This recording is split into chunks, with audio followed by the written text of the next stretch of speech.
कि गुरु जी ने कहा है कि भोजन बनाना, बनाने के पहले ठाकुर जी को खिलाना।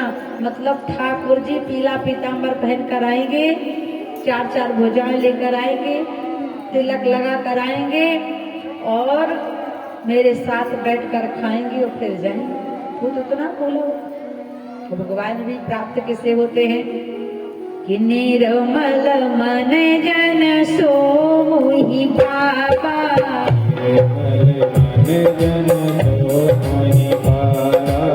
मोहि कपट छल चित न भावा,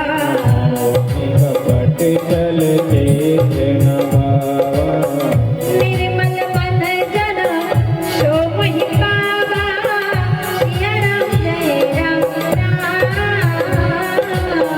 निर्मल मन जन सो मोहि पावा, सिया राम जय राम राम। जाकी महिमा तीनों लोक में, गाई सब संसार हो।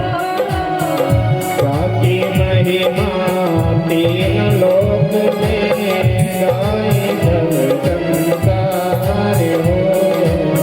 सिया राम के राज सवारे, महावीर बलवान हो।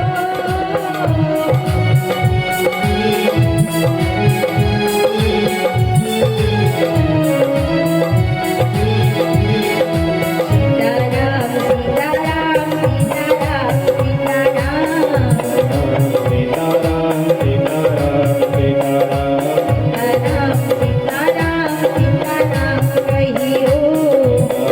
सीताराम सीताराम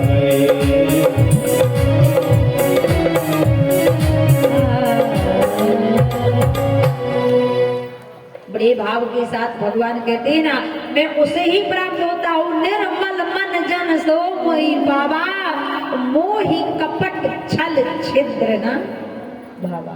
भगवान को कभी छल करने वाला, कपट करने वाला, ईर्ष्या करने वाला इंसान पसंद नहीं आता। भगवान तो भोले के वशीभूत होते हैं। आज उसने क्या किया, लेकर गया 1 किलो आटा भाटा गुड़ लेकर गया, भोजन बनाया, भोजन बनाकर रखा। अब गुरुजी की बात याद आई। गुरुजी ने कहा था बेटा भोजन करने के पहले ठाकुर जी को भोग लगा देना। अब उसे लगा कि भगवान को बुलाना चाहिए, भगवान आएंगे तो इतने भाव से बुलाया, इतने भाव से बुलाया। और भावना में अगर भाव है तो भाव से बेड़ा पार है, और भावना में अगर भावना नहीं तो सबकी भावना ही बेकार। इतने भाव से बुलाया भगवान राम को उसने, इतने भाव से कहने लगा, भोजन बनाकर रखा थाली में, तुलसी का दल रखा, अर्घ लगाया और कहने लगा भगवान जल्दी आओ मुझे भूख लगी है। कि राजा राम आइए, अयोध्या नाथ आइए, मेरे भोजन का भोग लगा जाइए।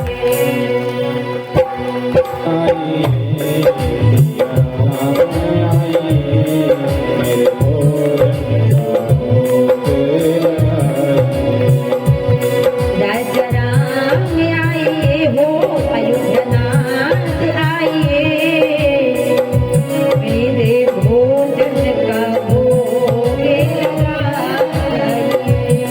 राजा राम आइए, अयोध्या नाथ आइए, मेरे भोजन का भोग लगाइए। मेरे भोजन का भोग लगा जाइए। मेरे भोजन का भोग लगाइए।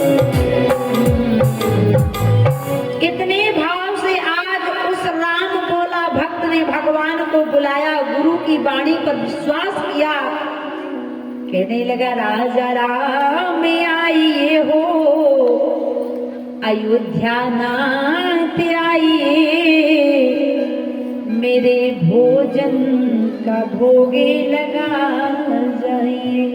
इतने भाव से बुलाया, इतने भाव से बुलाया कि भगवान राम अपने क्षीर सागर को छोड़कर बगैर पौड़ी के आ जाते हैं। लेकिन राम जी कहीं जाते हैं तो अकेले जाते हैं क्या?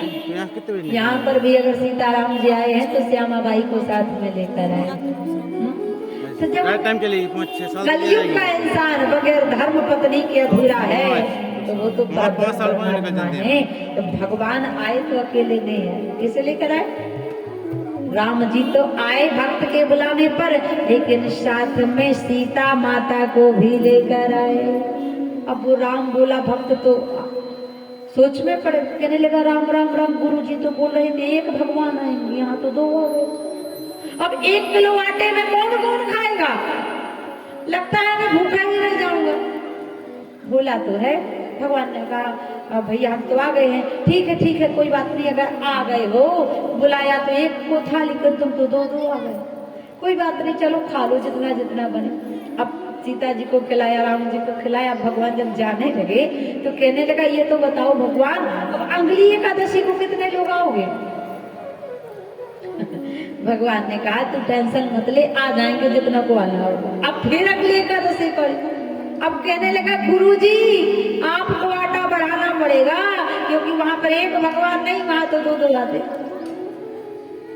अब गुरुजी ने सोचा कि भोला भगत है, शायद 1 किलो आटा में ना करा हो, चलो ठीक है कोई बात नहीं, 2 किलो आटा दे दो इसको। 2 किलो आटा लेकर गया, बनाया, बनाकर फिर रखा। अब इसको पता था कि 2 भगवान आते हैं।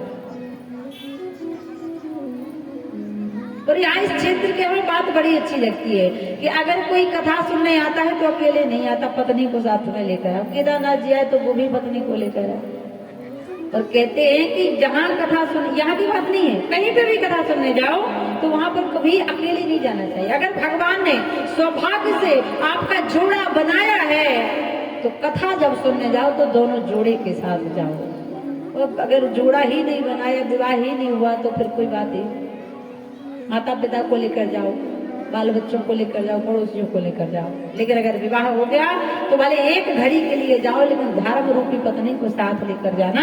क्योंकि मैं नहीं कह रही, मनु महाराज जब तप करने गए तो नारी समेत गबन बन की, ना वो भी गए तपस्या करने, तो पत्नी को ले गए।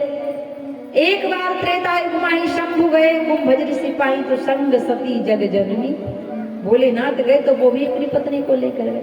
इसलिए आप लोग भी कहीं भागवत हो, शिवपुराण हो, राम कथा हो तो पत्नी को साथ जरूर लेकर जाए।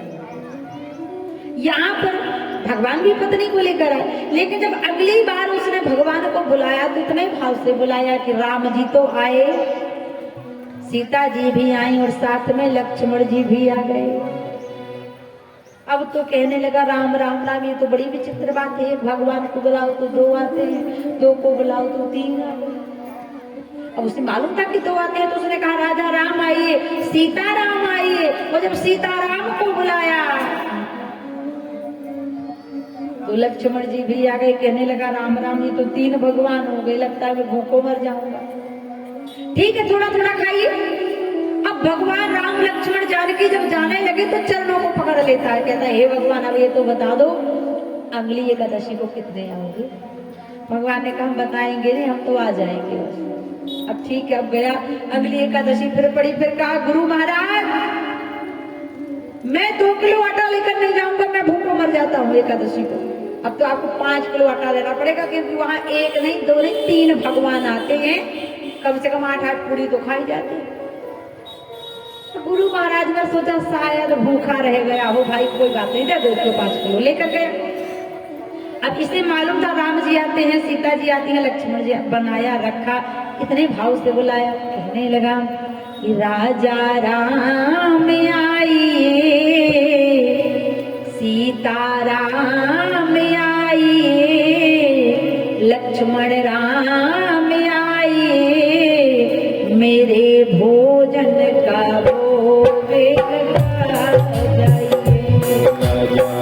राजा राम आइए, सीता राम आइए, लक्ष्मण राम आइए, मेरे भोजन का भोग लगाइए। राजा राम आइए, सीता राम आइए, हो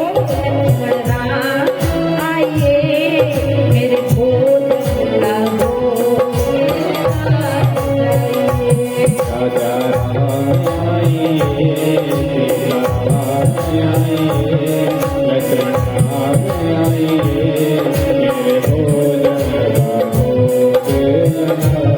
लगाइए। मेरे भोजन का भोग लगा जाइए। मेरे भोजन का भोग लगा जाइए। ओ मेरे भोजन का भोग लगा जाइए। अब तीनों को बुलाया, मालूम था कि तीन ही आते हैं, तो कहने लगा राजा राम आइए, सीता राम आइए, लक्ष्मण राम आइए, मेरे भोजन का भोग लगा। अब जैसे राम जी को बुलाया, नाम लेकर सीता जी को बुलाया, लक्ष्मण जी को बुलाया, तो राम जी तो आए ही आए, सीता मैया भी आई, लक्ष्मण जी भी आए और साथ में भारत शत्रुघ्न भी आ गए। अब तो सिर पकड़ के बैठ गया, राम राम राम।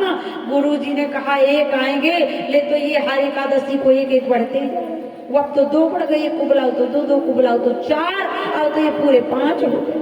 अब लगता है 5 किलो आटे में किसको किसको खिलाऊं। ठीक है, थोड़ा थोड़ा खाओ। अब भगवान जानने लगे, पूछने लगा अब तो बता दो ठाकुर कितने लोग आओगे। तो राम जी ने कहा तू तो बुलाना, प्रेम से आ जाएंगे, बताएंगे नहीं। कि राम ही केवल प्रेम प्यारा, भगवान तो प्रेम के वश होते हैं। अब अगली एकादशी पड़ी, इसने कहा हे गुरुजी महाराज अब मैं 5 किलो आटा नहीं ले जाऊंगा, वो क्योंकि वहां पर 4 भगवान आती हैं और 1 माता जानकी आती हैं। छठ माह में 5 किलो आटे में कुछ नहीं होता, आपको आटा कम से कम 15 किलो देना पड़ेगा। अब गुरुजी को शंका हो गई कि ये जरूर अकेला आदमी 15 किलो खाएगा, ये जरूर कहीं ना कहीं आटा को बेचता होगा, इसको आटा तो दे दो, लेकिन पीछे चल के देखना पड़ेगा भाई ये करता क्या है। आटा तो दे दिया, अब आगे आगे चेला और पीछे पीछे गुरु देखने के लिए चल पड़ते हैं। अब ये गया 15 किलो आटा लेकर, गुड़ लेकर, घी लेकर सरयू के किनारे बैठ गया। अब सरयू के किनारे राम बोला जब बैठा, सोचने लगा जब मैं भोजन बना के रखता हूँ, अगर 2 को बुलाता हूँ तो 3 आ जाते हैं, अब ना जाने कितने आ जाए, इसलिए काम करता हूँ आज मैं बनाता ही नहीं, पहले बुला लेता हूँ, देख लेता हूँ कितने लोग हैं, उस हिसाब से काम होगा। जैसे आज देखो भंडारा के लिए कितने लोग, आज भंडारा है ना, क्योंकि आज के दिन जो आ गया समझ लेना भोलेनाथ की कृपा उसके ऊपर अनंत हो गई। क्योंकि महाशिवरात्रि की शिव पुराण की कथा में जो भंडारे का प्रसाद खाता है उससे बड़ा सौभाग्यशाली कोई जीव नहीं होता।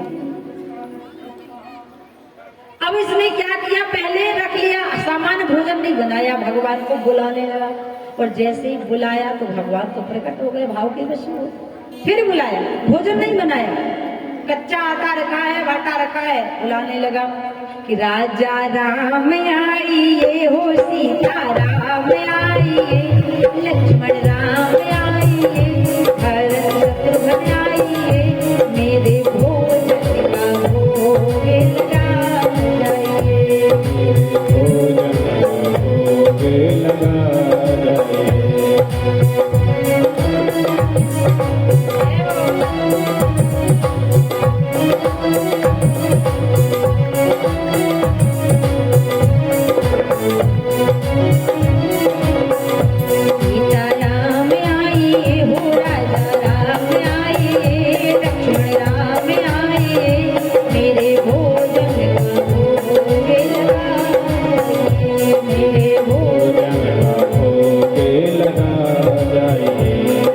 भोजन का भोग लगा जाइए। इतने प्रेम से इसने बुलाया, बनाया कुछ नहीं, सीताराम आइए, राजा राम आइए, लक्ष्मण राम आइए, भरत शत्रुघ्न आइए, मेरे भोजन का भोग लगा जाइए। की कथा भगवान को बुला लिया लेकिन कुछ बनाया नहीं, जैसे प्रेम से बुलाया तो राम जी भी आए, सीता मैया, भरत शत्रुघ्न, लक्ष्मण जी महाराज और साथ में हनुमान जी भी आ गए। कहने लगा देख लो, भगवान ने कहा भोजन लाओ कहाँ है, कहने लगा देख लो हमें पता था एक ना एक बढ़ जाएगा। वो अभी तक तो भगवान आते थे, अब तो बंदरा ही आ गया, इसलिए हमने बनाया ही। अब बंदर को भी ले आए महाराज आपको, अब हमने बनाए नहीं। अब एक काम करो प्रभु, आ गए वो सब लोग हो तो कोई आटा गूंथो, कोई चूल्हा देखो, कोई बर्तन देखो, कोई कुछ करो, मैं तो बैठकर खाऊंगा, खुद बनाओ खुद खाओ फिर जाओ। ऐसा वक्त कहीं देखा है? ये संतों की सत्संगति का असर देखो, भगत के बस में है भगवान। अब पीछे पेड़ के पीछे छिपकर गुरु महाराज देख रहे हैं कि चेला 15 किलो आटा का करता क्या है, लेकिन यहाँ पर दिखाई कोई नहीं दे रहा। जो देख रहा है वह गुरु नहीं, शिष्य बस देख रहा। और वो क्या रहा, जंगल में मंगल हो रहा है। बोले अपने आप आटा गूंथ रहा है, बोले सीता मैया रसोई संभाल रही हैं, लक्ष्मण जी महाराज जंगल से लकड़ियां लेकर आ रहे हैं, भरत शत्रुघ्न जी बर्तन धो रहे हैं, और हनुमान जी अपनी पूंछ से झाड़ू लगा रहे हैं। इस सारा दृश्य केवल राम बोला भोला भक्त को दिखाई पड़ रहा और किसी को दिखाई नहीं पड़ रहा। अब लेकिन गुरु ने देखा कि अपने आप सब कैसे हो रहा, कोई करने वाला तो दिखाई ही नहीं दे रहा कि लकड़ी कौन ला रहा, लकड़ी आ रही है लेकिन ये पता नहीं ला कौन रहा, झाड़ू लग रही है पता नहीं लगा कौन रहा। अब गुरु महाराज का दिमाग चकरा गया, जाकर के चेले के चरणों में गए, बेटा जरा बता दे ये माया क्या है, मुझे कुछ नहीं दिखाई दे रहा, वो काम अपने आप हो रहा है, क्या हो रहा है? चेले ने कहा, राम बोला बोल पड़ा, गुरु महाराज जी आपको दिखाई नहीं दे रहा, ये सीता जी बैठी हैं, ये राम जी बैठे हैं पत्थर पर, ये हनुमान जी झाड़ू लगा रहे पूंछ से, और वो भरत जी बर्तन साफ कर रहे, और तो और लक्ष्मण जी लकड़ियां लेकर आ रहे, दिखाई नहीं दे रहा आपको? भगवान उन्हें नहीं दिखाई देते जिनके ऊपर मोह का पर्दा पड़ा होता है। अब गुरुजी ने सोचा मैंने सारा जीवन भगवान की चमर हिलाने में निकाल दिया, सारा जीवन भगवान के पटबंद करने में लगा दिया, लेकिन आज तक भगवान ने मुझे अपने पीले पीतांबर का एक टुकड़ा नहीं दिखाया, और आज इसको पूरा राम दरबार दिखाई दे रहा है। कहने लगे, हे बेटा एक बार कह दे कि भगवान मुझे दर्शन दे दें, क्योंकि माला फेरते जुग गया गया न मन का फेर, कर का मन का डार के आए मन का फिर जीवन निकाल दिया, लेकिन दर्शन कभी नहीं हुआ। तुझ जैसे भोले भक्त को भगवान दर्शन दे रहे, एक बार कह दे कि मुझे दर्शन दे दे, नहीं तुमने इस सिर पटक के मर जाऊंगा। तब शिष्य ने कहा, तो एक झलक भगवान ने उस गुरु महाराज को भी दिखाई, तो चेला कैसा हो?